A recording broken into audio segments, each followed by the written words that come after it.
ready for a Tommy Turbo Masterclass. Tameless Tuesday is here, and the boys are hard as a rock. Don't be a weak-gutted dog.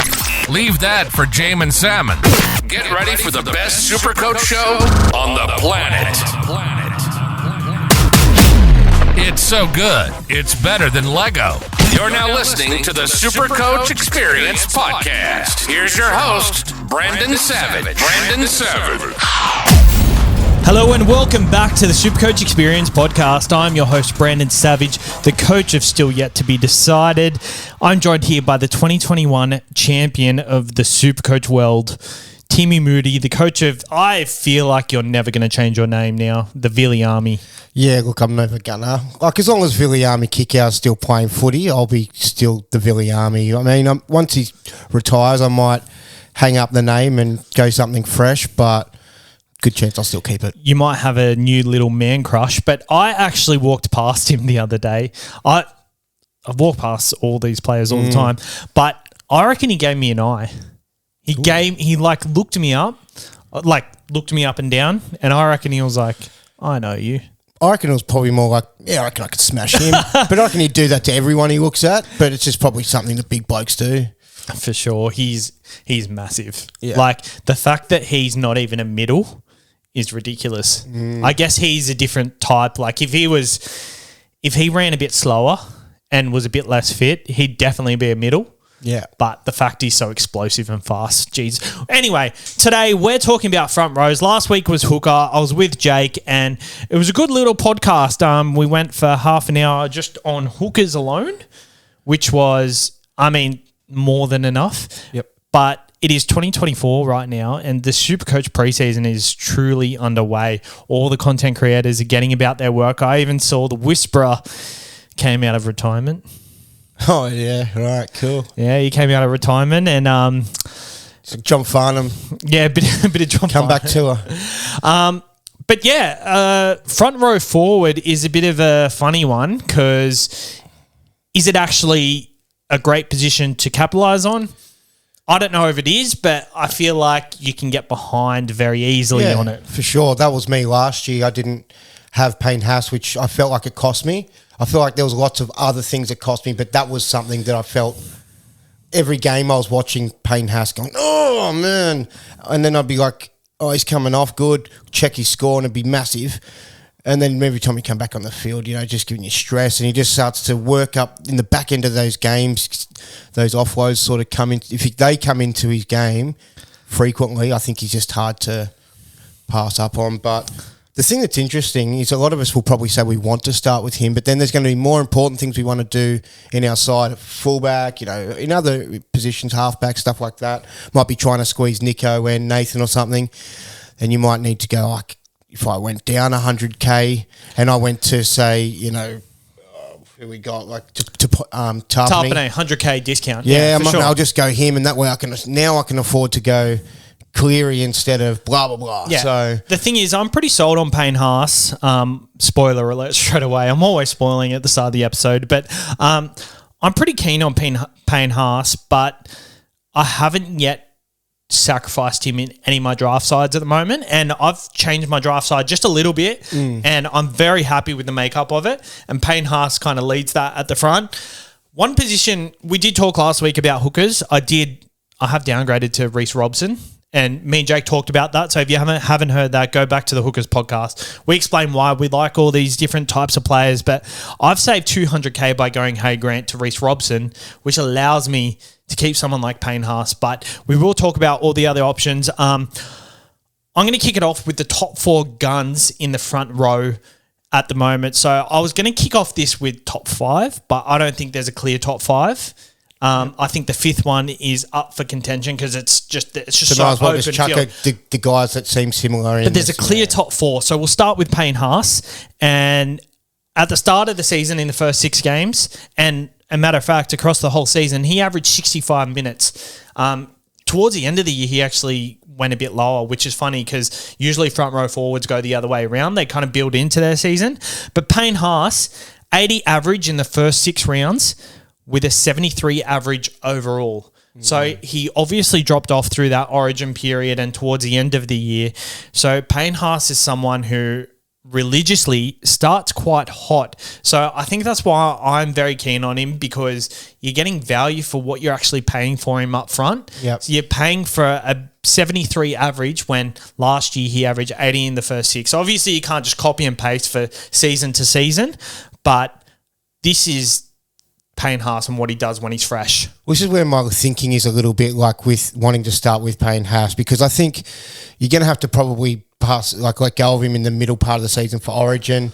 Then we decide, do we want to get him back, because we know that he does drop off a little bit. So then we get and there's always other people we're trying to get back into our side, and prop's not as important. So a lot of the time we don't end up getting him back. So for me, I'm thinking if he's the best prop, I want to have him at some point of the year and take advantage of having the most points in that position for some points. So it's probably going to be the start of the season for me. That's where it makes sense. And that's where I'm sort of leaning to with Harry as well. But that was last week, and that, I might not be able to afford all these people. I've got a lot of gaps in my side. I've just penciled in a few guys I really want. So it's funny because Payne Haas, in the past, I've agreed with every creator that says, like the rugby league guru at the moment, he's saying you don't need to start with Payne Haas because last year he didn't, and he actually ranked really well.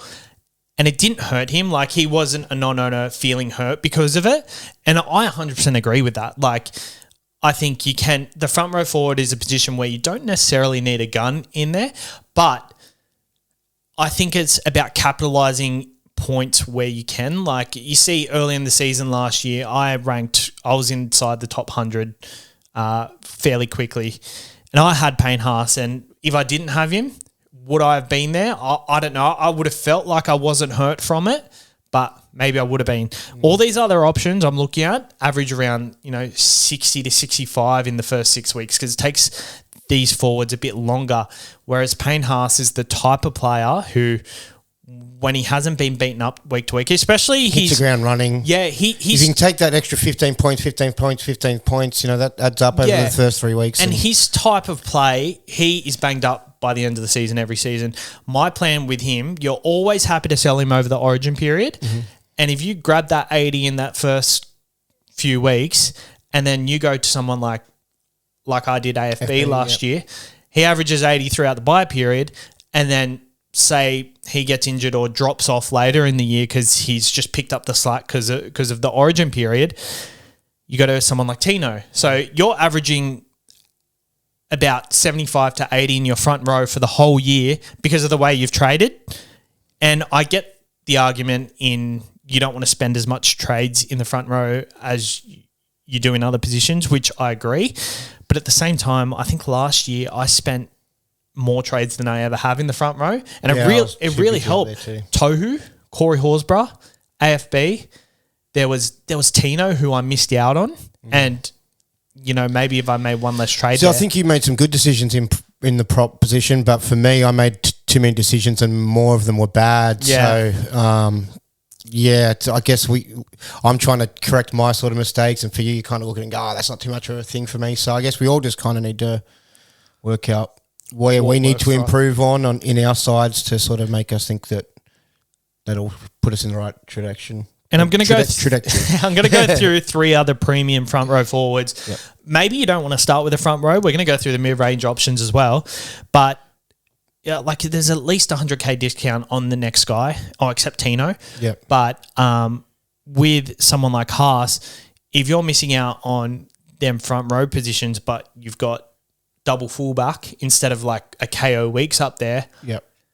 And you're capitalizing in that position, then that's how you can't just look at it from the points they're scoring. You've also got to look at it on the points you're getting or missing out on. Yeah, and if you are going to pass on Payne Haas and you are going for some mid-range guys, you don't have to stress about other people who are talking about they're getting Payne Haas if you're got that covered in other positions, because you know that they probably don't. So, and there are a few good mid-range options going around this year, so I think that is a viable option. But we'll move on to Tino. So I'm going off of 6-week sample size because I feel like in the first 6 weeks you don't really want to get another gun in straight away. So I think the first 6 weeks is kind of important. He averaged 60 to 70 minutes throughout the whole year, so it didn't change. It's not like he eased into the season like all the other front rowers. he averaged 66 in the first 6 weeks and then 73 throughout the whole season. So he is someone who does ease into his work a bit, and you figured that out last season when you had him. Yeah, so I started with him. I was losing 14 points on average per game or whatever I think the math is. I think, so that did add up for me, and there was other things that didn't go too well, but that's where I noticed it week after week. And I think just watching... He was getting good minutes. He was just making a lot of tackles, not as many runs, whereas Payne Haas was, making the tackles, making the runs, and he was just in everything. So, but now that we're on Tino, I've got a feeling like I'm so big on starting with Payne Haas to correct that. I could see Tino just coming out the box, and then I'll be like, of course. I've heavily considered it as well because he, played for Australia in the World Cup. So did Tino, but... Haas is the kind of player who goes 100% all the time. So's Tino, to be fair, but the style of play Haas is, you reckon he might have a different form of like more runs, more offloads or something under a new coach, or who? Tino? Yeah. It's hard to really predict, but I guess if we could actually get an eye on the trials and maybe just that's a very good point. So Palasia is coming into the middle rotation, so that's another person that could potentially take his minutes. Okay. But have a look at Jake Trbojevic, James Graham in the past under Des Hasler. They've really regressed as SuperCoach options because he's turned them into more ball players. Okay. So maybe... And he's got a little bit of that in him as well. He's very good at that. I think Des Hasler should be smarter than that to try and change someone like Tino, but I think just under that alone, potentially that's why you've got to kind of stay. Yeah, well, I reckon just having a little sneak peek at the trial game might give us a little bit of an idea of just what's going on there, so it might be something to keep an eye on. It could be tricky. I've only thought about that now too, which is it's a bit scary because I was considering going to Tino, but I think Hearts at 750 is pretty good value. Mullet's probably a lot bloody bigger too. So yeah, we've got AFB. Yep. Season average of 72. Average 50 minutes the whole way. So it wasn't an uptick in minutes that really made him go on a run. The tries were very important for his scores. The tries. He did score 80 early on with a try. Yeah. And his scores were pretty good. I'm not saying he needs them, but they were very important. There were a lot of tries there compared to other front rowers. He does have that ability, being that sort of bigger, crashier sort of. But that's what he ball is. Of a thing. Yeah. That's the type of player he is. He averaged 56 in the first 6 rounds, which is actually pretty good because, looking at him, and especially when I bought him, it was far from convincing stats when I bought him. But 56 in that time. Pretty good considering he's got that upside, but he's got to be at his best to actually get those scores and those make that price, keep that price, I think. So. And obviously the front rowers are a bit heavier than most other guys, so I think someone like AFB really benefits from the game time. Yeah, I wouldn't be starting with him. I reckon he's more of a pick him up later guy. I think six rounds is perfect.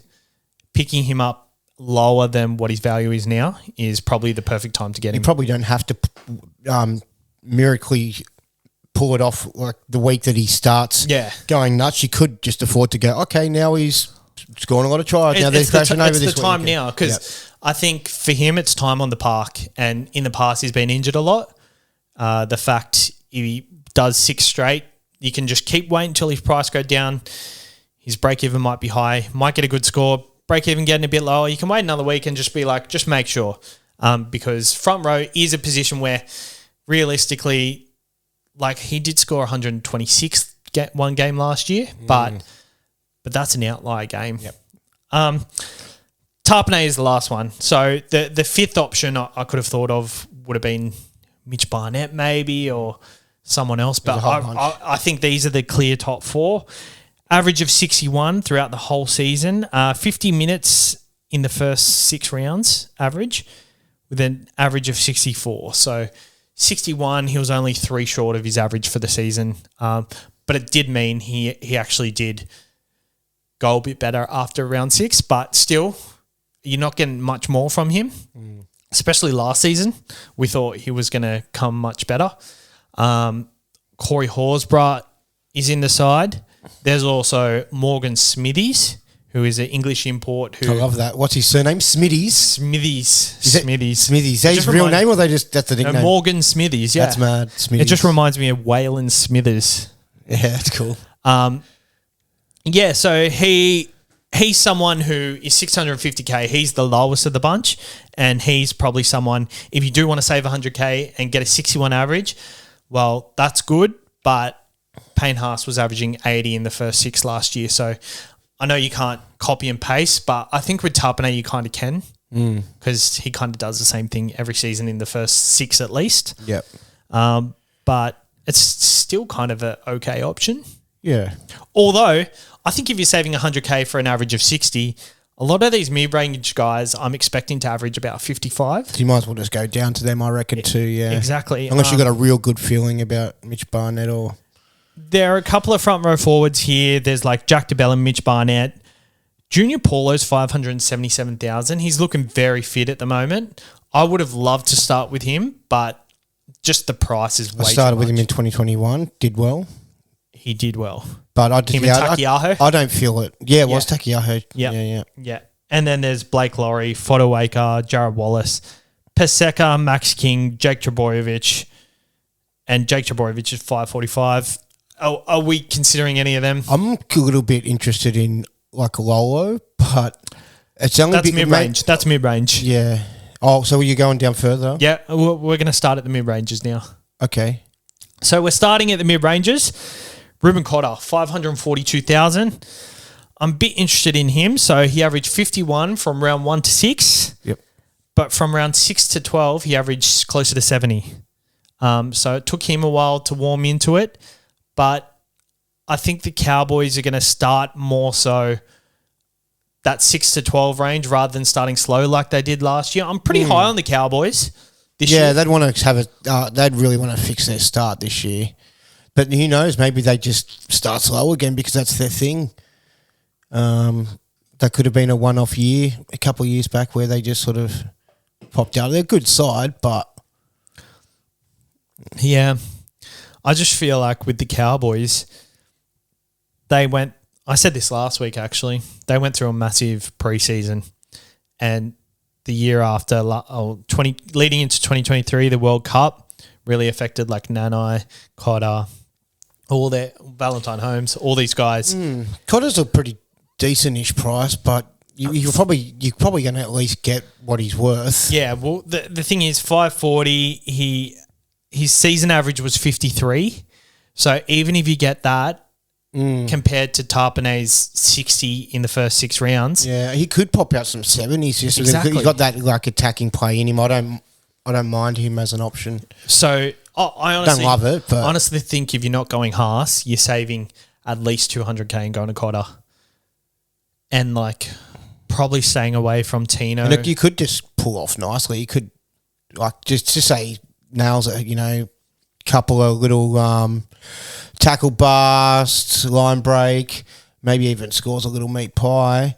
Could match Payne Haas over the starting period. Exactly. Imagine if he did do that. Like that'd be a massive head start. Yep. I like it, especially with the regression. I know I'm just talking myself into it because it sounds good. But it sounds good, but I'm already starting with Robson at this stage, so I'm just holding off that. Yeah. I don't want to put all my eggs in one basket. Might even go Laybutt at centre too. But how much is he? I think he's a bit more than I'd want to pay. He's 450, but yeah, I think that's why I like him because no one's going to touch him. Anyway, that's a thing for another podcast. But I guess we'll move into Taumalolo just in that same conversation. 439K could be a trap. I'm interested in it, but it's like it does feel like an interesting sort of light in the distance. You want to go over and see what it is, and as you get closer, it's Are you interested just because of the name? No. There's pedigree there. I think that's what I mean. The name. His high score was 69. Well, yeah, it's not just the name. It's who he. I'm not talking about him as the player. It's him as an individual, not just because his name looks cool on paper or on your. Oh, on your no! Just the name, like Taumalolo, because he's done it in the past. Yeah, well, you can. Yeah, like I just had this thought about him. I think I was either like on the crapper or in the shower or something like that. I was sitting in the bathroom. I have good thoughts in the bathroom. And I thought, you know what? He's got a stretched out career. Like, what if they just signed a decide to go a little harder with him. You know what I mean? Because it's not really. Let's get It's just like, let's get the best out of him now rather than... Yeah, maybe he just kicks off with a bang. It's true. But then it's just all maybes and what ifs and, there's no real solid reason for me to... I'm just trying to find the jewels and try and get a couple of them going, because even if I don't nail them, I think it'll help other trades that I want to make in coming weeks and stuff like that as well. The thing that worries me with him, whilst it looks good on the surface, price, pedigree, he averaged about 50 minutes last year. He had 2 scores over 60, 69 and 63 in about, I think, 15 games. 3 scores over 50, which is including them 2 scores over 60. So the rest of them games, all scores under 50 in 12 games. 1, 2, 3, 4. Yeah, I thought there's a bit more in him, hey. And if when is it going to come? If it's not going to be in a few more, if it's not now, is it going to be in a few more years? I just feel like there's more out of Taumalolo, so I think it's got to come. It's just a gut feeling, but I'm like, there's got to be something this year out of him. Otherwise, bounce back year, kind of like Mansour in 2020. Well, maybe if you want to make that parallel, I don't know, but yeah, I just feel like there's got to, you know what I mean? Otherwise, I feel like he's just going to fizzle out more. See, the thing is with a lot of these players, it's either you got to rely on their role changing, or you're taking a stab in the dark because you're hoping they just come out and blitz it. So with someone like Taumalolo, he can do it. Maybe he takes a bit of responsibility, in starting well himself in order so the team starts well, and being a senior player, just trying to add more in the pros basket. I mean, you're pretty much getting what you pay for at least. So yeah, I couldn't go too much worse. I mean, it's not going to drop major cash. Yeah. It's not. And when you think about it, let's say Cotter at 540 is value compared to saving 200K on Payne Haas. If Cotter's going to average 55 or 60 in the first 6 rounds, and you get an average of 50 from Taumalolo, that's another 310K from Haas that you can use elsewhere. Imagine if Ruben Cotter and Lolo just absolutely went off like a... Oh, that'd be so funny. Are they losing anyone? Tamo, he's been gone for a while, has he? Yeah. Tamo, McLean's healthy. They've got some other forwards coming up. But, yeah, that could be an interesting watch. We'll definitely... I don't know if Trials is going to give us anything, but... Yeah. Yeah, apparently Taumalolo actually sold someone a Tonga jersey and didn't send the jersey. That's funny. Yeah, really? allegedly. Yeah.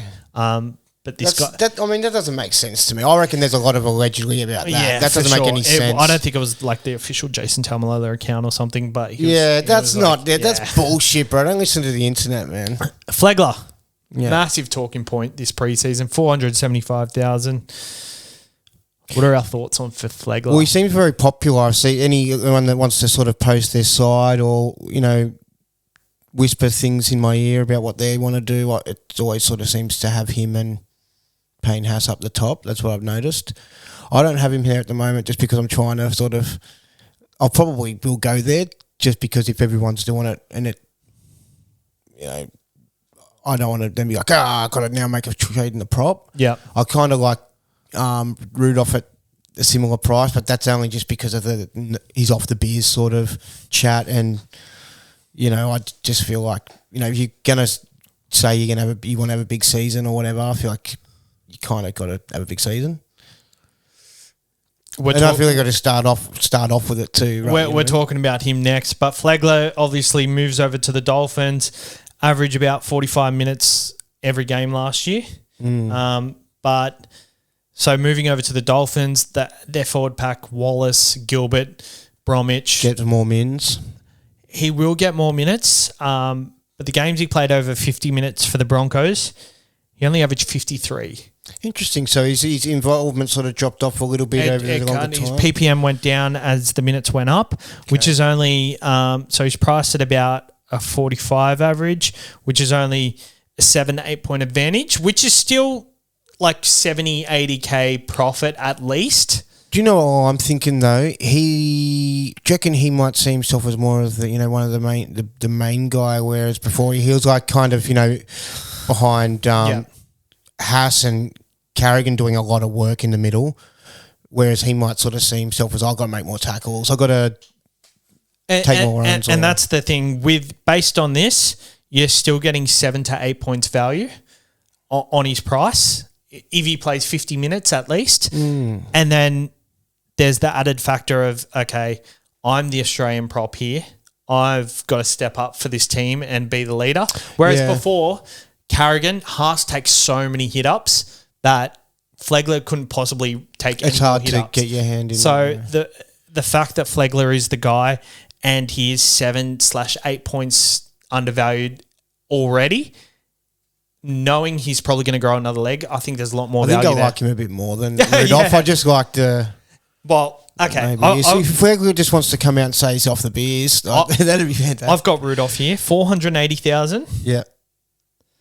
I've never even really considered Rudolph as a super coach option either. I've never really watched him as super coach, like, what's he doing, what's he scoring, and what minutes he's getting. So it's just like him saying that. Yeah, so he's the kind of guy that just isn't super coach relevant. But he's 480,000, so first he's 5K more than Flegler.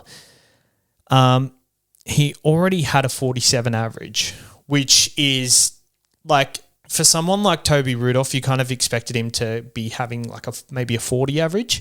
So realistically, he'll need to uptick himself to 55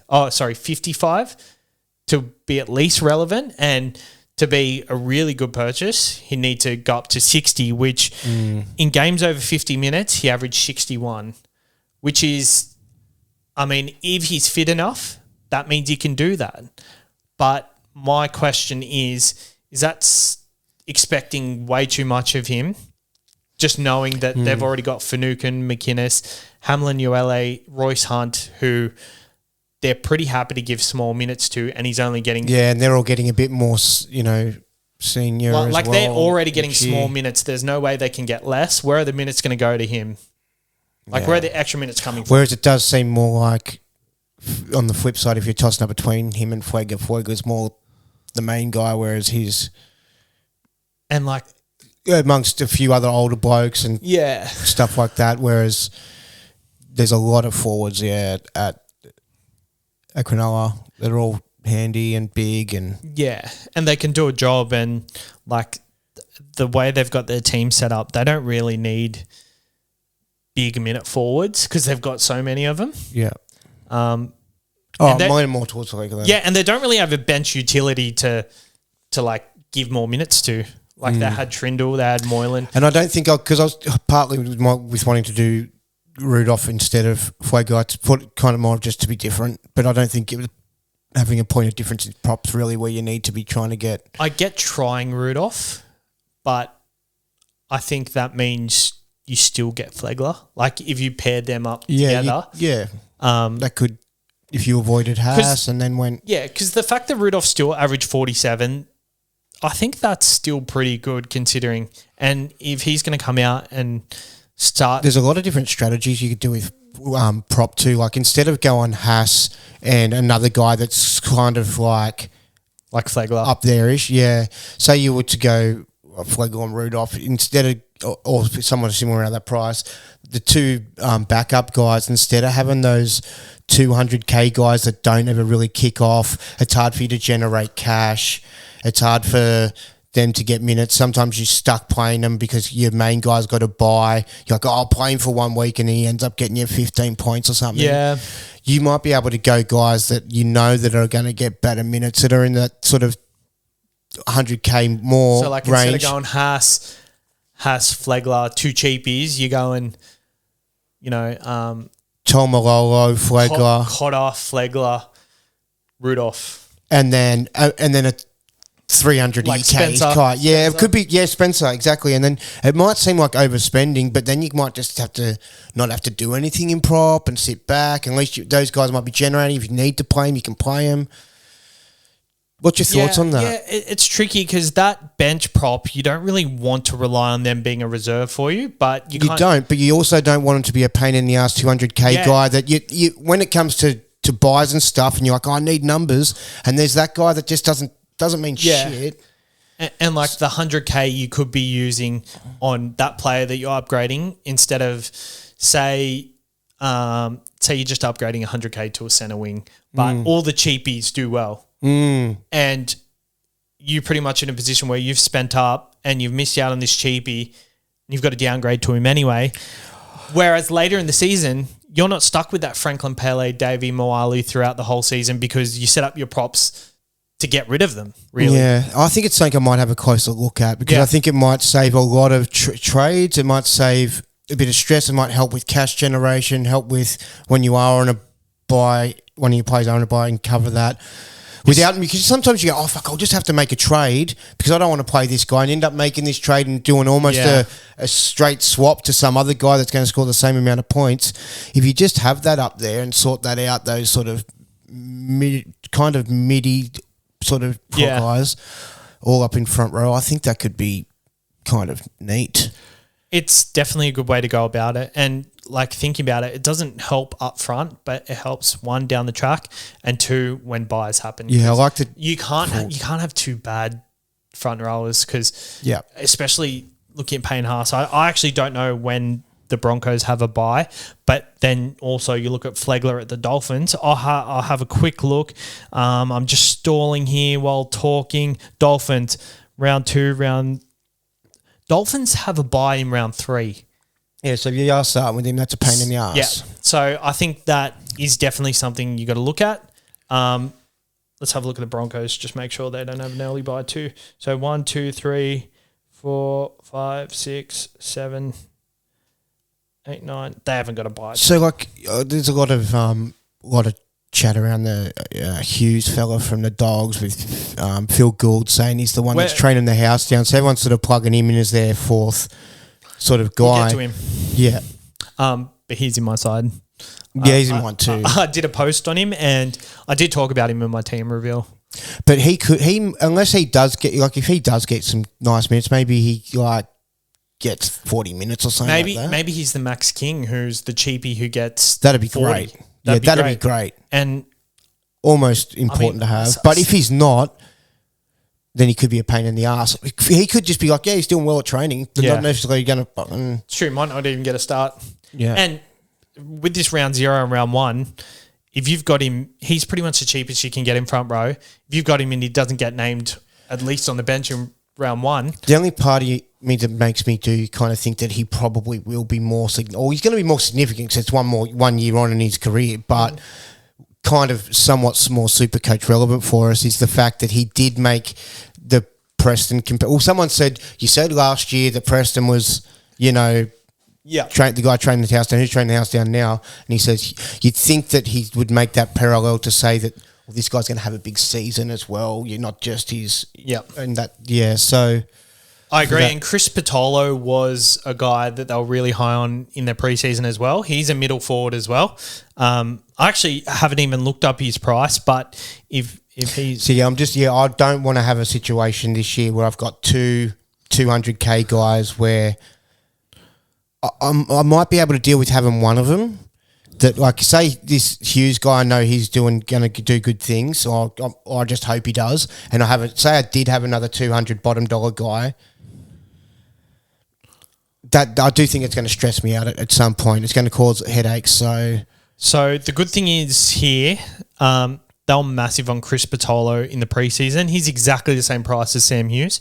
He had 2 games for an average of 23, 34 in 38 minutes, and then he played 15 minutes for 16 at a 0.9 ppm in both games. Did he play He didn't really do much the year before. Just a lot of... I think I'd probably rather go... Say I had Spencer Linu and then Hughes. That feels like they probably gotten decent enough-ish minutes. Yeah. And then 2 other guys that are better than them. Or have better minutes, but not necessarily Payne Haas. I also locked on Payne Haas, but now I'm kind of thinking maybe that's not where I'm at. Maybe I am more these... mid-year guys. Well, the next 2 guys I'm actually very excited over, so you could even get more excited. Harm Saleh goes over to the St. George Illawarra Dragons, 425,000. And obviously Blake Laurie and Jack DeBellin are the guys there, but he'll be the third guy. And he averaged 41.7 for the Rabbitohs. When he was on the field, he was great for the Rabbitohs. And, Rabbitohs with Burgess, Totola and Murray, there's not much there for him. There's a platform for him here at St. George Illawarra Dragons. And in games over 45 minutes, he averaged 53. So there's at least 12 points there. I can kind of see that, man. Yeah.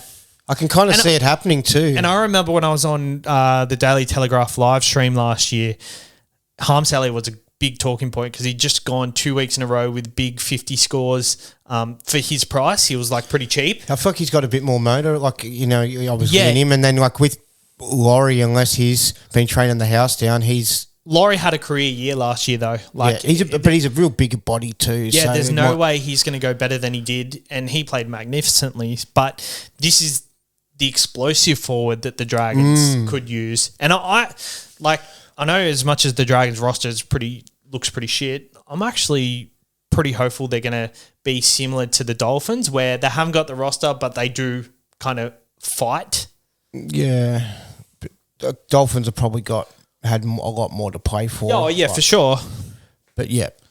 You like Harms Elliott? Yeah, I think it's something to think about. There's a lot. It's going to Jesus. When you start getting into more options and stuff, and you realise you've got to have to make a decision, it's hard to sort of. I don't know where I'm at now. It's quite exciting, but then you look at where you can spend the money. But I think I do I'm really more now into that. And if I'm into the mid-right price guy, Flegler definitely at least is your best guy. He could be your best guy if you're going to go that mid-year range, sort of thing. But no cheapies. Do you think?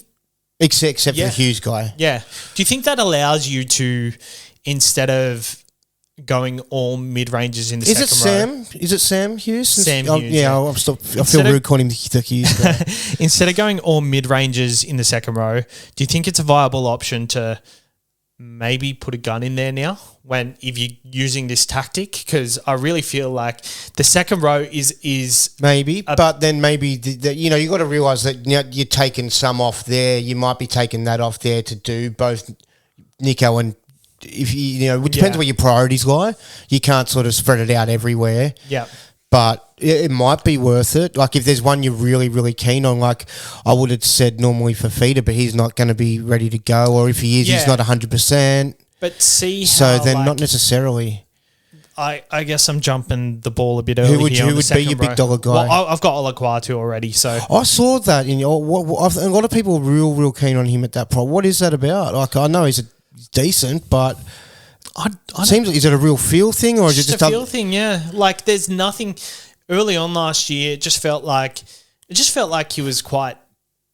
Was he real dominant in the back end? Because I didn't have him, so I can't. He scored 177 in the last game. Oh fuck! So that's what's going on there. No, I don't think that's what it is. So that's what everyone's doing. I'm basing it off his first 10 rounds. That's not going to stay in his rolling average. That 177. And he's not going to be scoring 177 again. Bloody hell. Yeah. What happened? What did he do? I can't remember that, man. What did he score? 5 tries? Well, remember Cooler scored 180 and DCE scored 100. Oh, yeah. Who did they play? They played the Tigers. Jeez, yeah, that game was ridiculous. I had the reason I don't remember the last round is I think I had about 3 or 4 players left in all the carnage. So, but with Olaquatu, I think by that point I wasn't watching. It was poor. I was watching him, but I was just very the Manly game. I had no one in that game, so I was so depressed. But with Olaquatu, he started. I reckon that's what everyone's doing though. That's why everyone's. Well, maybe they've seen something they like, but that's a different game, man. Yeah, true. That's a different game of footy, bro. I just feel like... It's going to be like watching you in the charity match run at a few of these pork chops I've had a look at. Yeah, shout out SportShedTV charity match. If you don't know, I'm playing on February 3rd at Lidcombe Oval.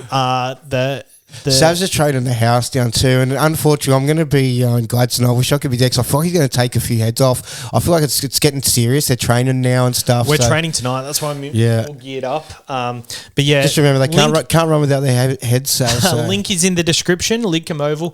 Tickets are $15, and it's for charity, so you can pretty much keep the receipt and claim it back on tax. because it's a charity donation. So there is a live stream for $5 available as well. So I'm sure you'll be. Yeah, I'll be right. I'll be getting around the cans and forcing me mates to watch the best game of football of the year, I guess. I'm very excited. I'm starting centre. So I'm usually a half. I played half growing up. You're a bit of a Matty Burton, though. You know, you've just got to, work your strengths. And the team needs you out there, mate. So.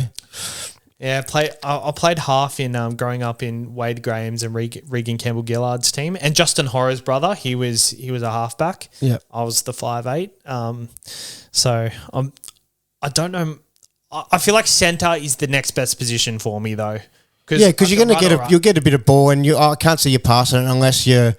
I feel like you're a run first guy, so. No, I'm a pass first guy. I don't know about that. We'll see what happens. But in centre, I might run first. Maybe tackle. In Oztag, I'm not that steppy. So that's why. Bit of a hog though. Yeah, pretty much. Okay, Terrell May.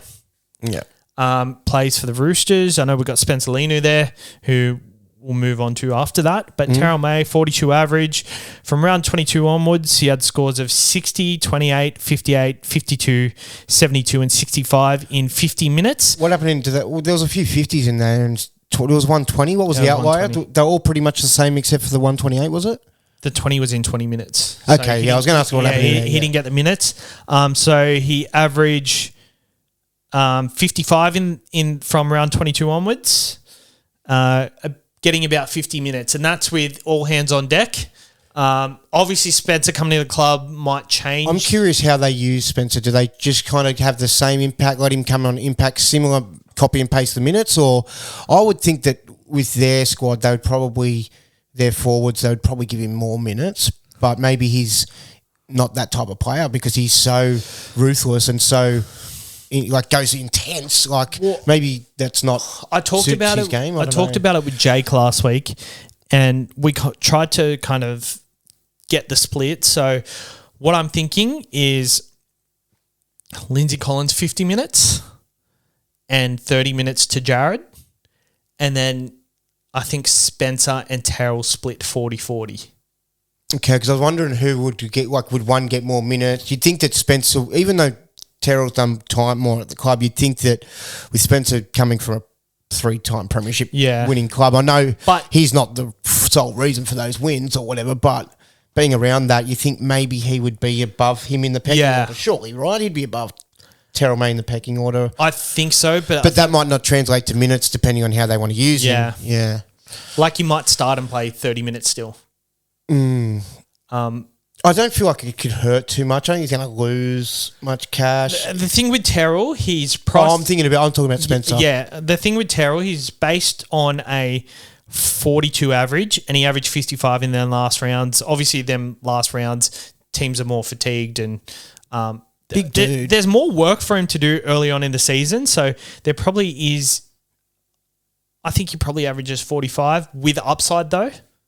Averages 45 in base with upside. What do you reckon? Yeah. So do you reckon who do you like to have a better work rate? Do you reckon while they're on the field, Spenny Terrell will have a better work rate, but Spencer might be.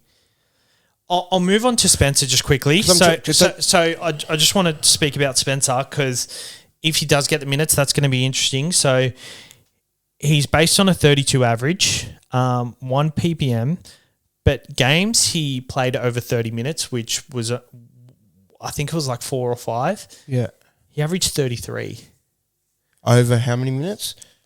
Any game over 30 minutes. So he didn't play above 45 minutes. Oh, okay. All season, but he averaged 33 in the games he played over 30 minutes, which he usually played 25 to 30 minutes every week.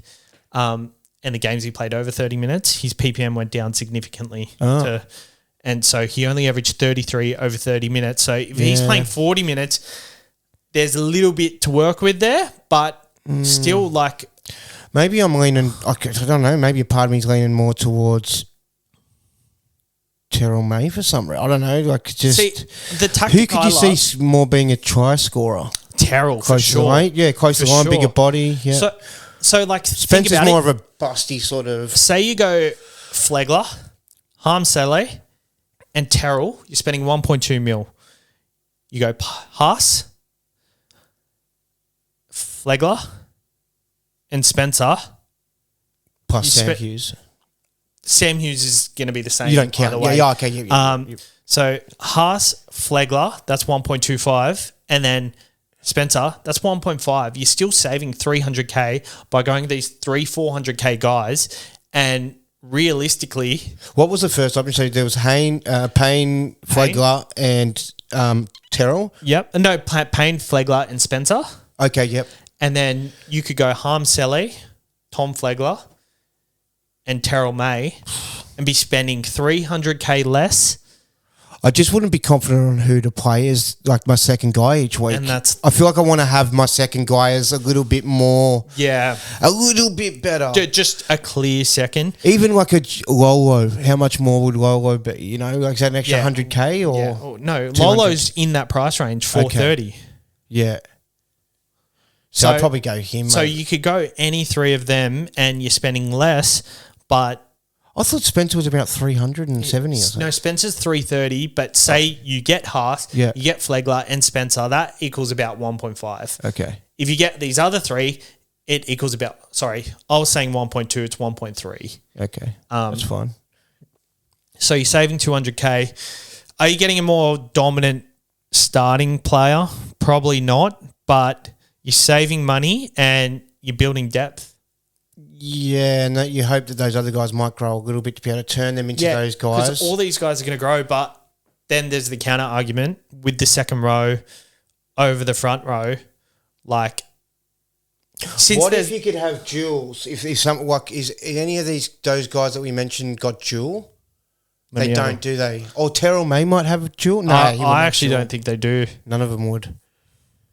That's a pain in the ass. It'd be really, really nice. Or unless you put Lolo. Lolo's one.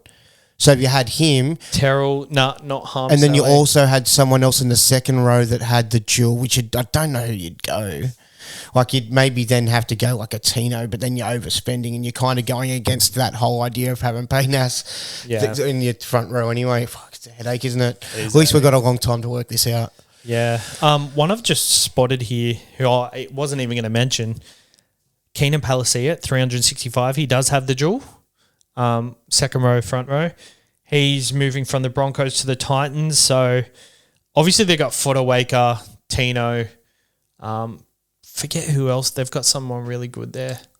Oh, is it Linu? Do they have? What's his name? Louis, the guy that used to play for the Isaac Liu. Oh yeah. They got Isaac Liu. Liu, yeah, that's it. Yeah, they do. They got Liu, but Keenan Palasia. I assume he could get a starting role. Like Tino could play lock, and him and Mo Fodawaker could start. That could be a possibility. It's a possibility. Are we missing someone there? Is there someone else in their mix that we're overlooking? Leo, there's Chris Randall played a lot last year. There's like Jermaine Jolliffe. Jermaine Jolliffe is actually really good. They've got a lot of middles there. Hipgrave, or is he? He's retired. Actually, Palasia, Jesus Christ. So for the first 6 rounds, scores of 28, 11, 13, 16, 15, 29, and then from there. And then from round 20, right? Yeah. He had an uptick in minutes, so he was playing like 20 to 30 minutes, and then there was like the middle period of scoring like 35s, 40s, and then towards the end of the season from round 20, 51, 31, 44, 47, 53, 53, wow. 42. Okay, that's a nice find. So 365K. I like that. Starting. I like him over Spencer. Especially based on, because a lot of that average is just the start of the year being a bit fresher. Yeah. And now that he's sort of proven his worth, he's getting more minutes at the back end, now gone to another club, they've seen it. Yeah, that's a good one. Might chuck him in right now. Just pencil him in. Yeah, could be someone I forget about. The rough thing about that though is he's moving to a club with more forwards. If he was staying at the Broncos, is he dual? Did you say? Yeah. Oh, that's mad. Front row, second row. The thing with Palasia though is if he was at the Broncos, I'd be confident in saying he moves into that front row role at the Broncos. But the fact he's not. Geez, we've been going 49 minutes. Well, we can Close enough to wrap it up. We'll talk about Sam Hughes. I still haven't got to Cheapie. So Lenu, Sam Hughes, Fletcher Baker. Where's he going? What club do you get in? No, he's at the Broncos from the Roosters. Yeah. So that's probably the guy Spencer moves into, his role. Maybe they... With a little bit more. Yeah. He had a 1.1 PPM. He scored a 58 in 37 minutes, 38 in 44 minutes. He scored a 48 in 42 and a 48 average with over 40 minutes. So his average is 48 over 40 minutes. That's awesome. So assuming he gets a good role at the Broncos, which I don't think he does. I think Kobe Hetherington probably goes into the starting role. And they've got a fair bit going on. They're already established. You don't need to be trying they don't overly new things. They don't need a bench Roosters player to come and tell them how they're going to play. But I'll just get what his price is at. He is at like that.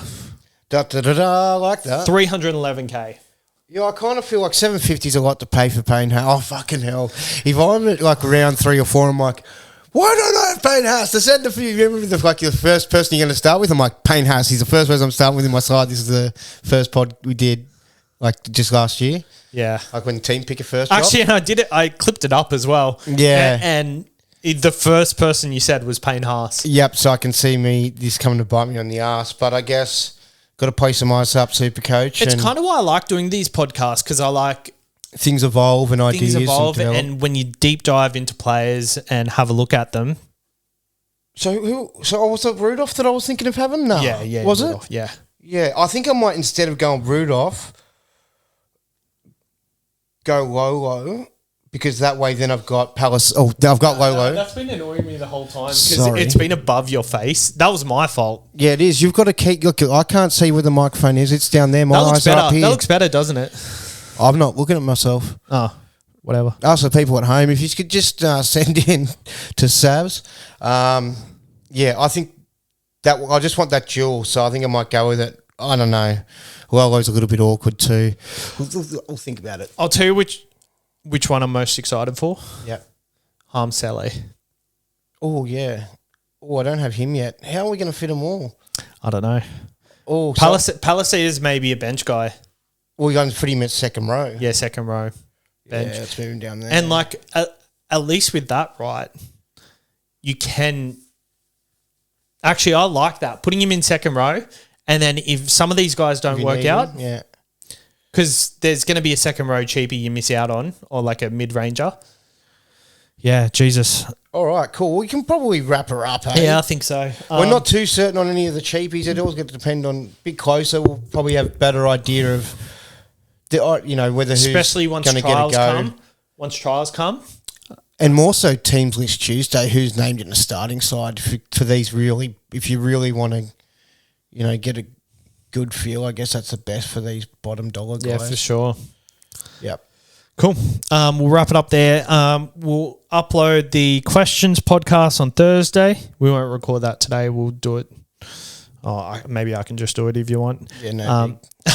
If you need me to come around, I can. I'm just going to be... No, we'll do it online if you want. We'll just answer the front row questions. Yep. You can just do it from home. Cool.